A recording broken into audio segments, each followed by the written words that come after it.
তাল শাঁসের কী বানাবো বলো তো? আজকে তাল শাঁসের একটা রিফ্রেশিং জুস বানাবো, আর একে বলে হচ্ছে আইস অ্যাপেল। তো আইস অ্যাপেল জুস বানাবো। চলো কেমন বানাই আর কেমন লাগে আর কীভাবে বানাই তোমাদের পুরোটাই দেখাবো। প্রথমে কী করবো, এগুলোকে আমি ভালো করে ওই যে উপরে ছালগুলো আছে ওগুলোকে ছাড়িয়ে নেবো, ছাড়িয়ে পরিষ্কার করে নিই।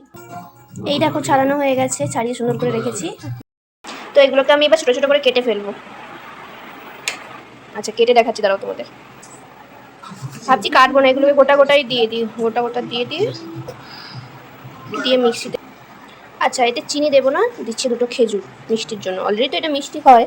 আচ্ছা আর দেবো একটু নুন, একটু অল্প করে একটু নুন দিই, অল্প নুন, আর একটু দেবো লেবুর রস।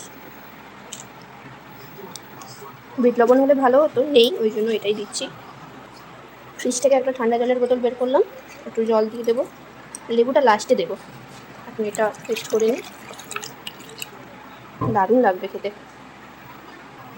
চলো দেখাই, এই দেখো, দেখেছো কি সুন্দর। দারুণ। এবার কি করবো বলো তো, এখানে 3টে গ্লাসেই পরিমাণ মতো নিয়ে নেব, তারপরে তো ঠান্ডা চিল্ড ওয়াটার মেশাবো, জেলির মতো দেখ পুরো। 3টে গ্লাসে আমি মাপে মাপে নিয়ে নিয়েছি।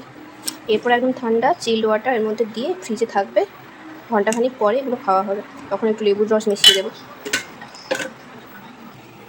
কিছুটা করে জল দিয়ে না ভালো করে একটু নেড়ে নেব।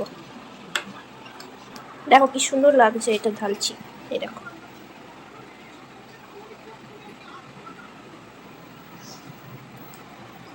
এবার আরেকটা,